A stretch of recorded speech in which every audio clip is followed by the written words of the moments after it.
We all enjoy movies, don't we?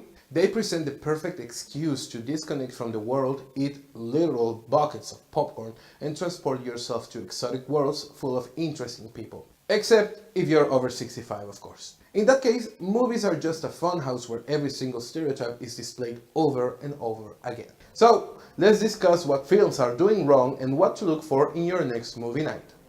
Let's begin.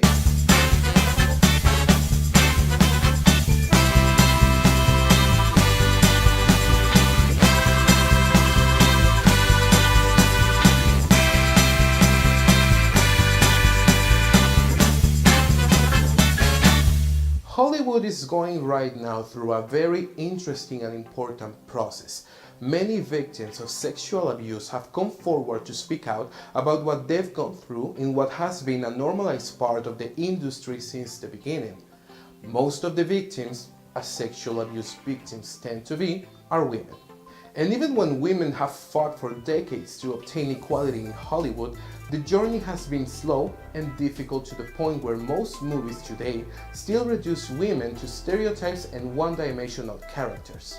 The problem is so obvious that cartoonist Alison Bechdel created a test to measure gender inequality in films. And it's rather easy. There must be at least two female characters who must talk to each other about something other than a man. Simple, right? Well, less than 50% of movies pass the test. So it made me think, what about the elderly? Older people in movies are usually reduced to not only secondary characters, but a mere set of stereotypes that give them no depth or possibility to grow. On one side, we have elderly characters so thinly written that they are just one thing, like how Colonel Quaritch from Avatar is just angry, or how Mr. Magoo is just senile, or how Grandpa Simpson is just angry and senile. Then we have the back in my day crew. Elders who are only worth for what they were, stubbornly stuck in the past, and who can't understand a thing about modern society. Like Rose from Titanic and Daisy Wortham from Driving Miss Daisy. Next we have the perfect grandparents. So impossibly sweet, wise, and loving that no real grandparent could ever come close to them. Also, they never have their own story, they just support other characters. Like Queen Clarice in The Princess Diaries and Grandmother Willow in Pocahontas. Even when they're heavily featured, the stories are never about them, so they don't grow or change by the end of the movie. Another stereotype usually found in movies is the funny old person, an elder who has little to be but a sex maniac, an inappropriate commenter, or a dumb mess. Like Madge in The Most Exotic Marigold Hotel and Grandpa Hoover in Little Miss Sunshine. Finally, the worst of them all, the old and sick. More than a character, a personalized disease. Someone to take care of, someone who can do nothing for himself, someone who is not valid in any way, and who are most of the time burdens for the real characters in the movie. These characters are usually nameless since their single purpose is to be overcome.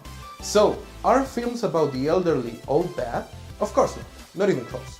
But in order to create positive characters, some rules need to be applied.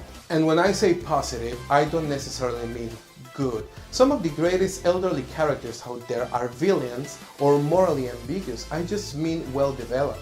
What then do they need to cover? Let's have fun and make our own version of the Bechdel test. And let's name it after one of the greatest elderly characters in the history of movies, Carl Fredricksen from Pixar's Up. So, introducing the Carl Fredricksen test for well-written elderly characters. The elderly character must have their own goal, work actively to obtain it, and grow or change as a consequence. Simple enough, right? So, Lord of the Rings Gandalf, well written. Batman's Alfred, not well written. Amour's Anne and George's, beautifully well written. Princess Leia and Luke Skywalker in The Last Jedi, Luke is well written, Leia is not. Coco's Mama Coco, sadly not well written, but Abuelita Elena and Mama Imelda are. Now it's your turn. Use this test on your favorite elderly characters in movies and let me know what you think. Also, you can support us by sharing this video and subscribing to our channel. Thank you so much, and I'll see you next time.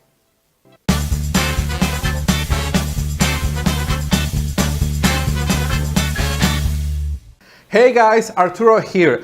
Did you like this video? Well, this and all of our videos are made for you. So if you've gotten this far, please subscribe and share. To Age Better is a non-profit project, and the only way we can grow is with your support. So if you think this is interesting, share. If you think this is funny, share. If you think this is important, share. If you think this is lame and boring, also share. Get a second opinion. Thank you for joining us this week, and we'll see you soon with more original content just for you.